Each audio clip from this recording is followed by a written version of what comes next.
ಸಮಾಜವಾದಿ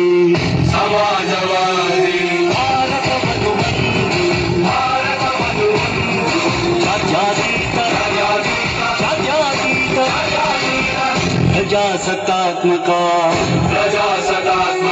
ಗಣರಾಜ್ಯವನ್ನಾಗಿ ರೂಪಿಸುವುದಕ್ಕಾಗಿ ಭಾರತೀಯರೆಲ್ಲರಿಗೂ ಸಾಮಾಜಿಕ ಆರ್ಥಿಕ ಮತ್ತು ರಾಜಕೀಯ ನ್ಯಾಯವನ್ನು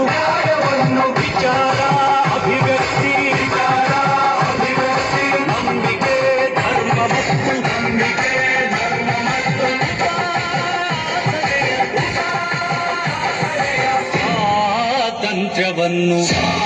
ಸ್ವಾತಂತ್ರ್ಯವನ್ನು ಅವಕಾಶಗಳ ಸಮತೆ ಮಾಡಲು ವ್ಯಕ್ತಿ ಗೌರವ ದೇಶದ ಏಕತೆ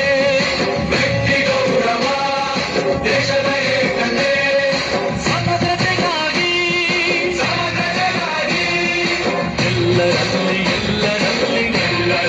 ಎಲ್ಲರಲ್ಲಿ ಭ್ರಾತೃತ್ವ ಭಾವವನ್ನು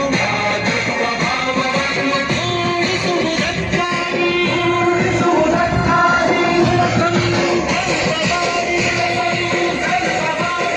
ನಮ್ಮ ಸಂವಿಧಾನ ಸಭೆಯಲ್ಲಿ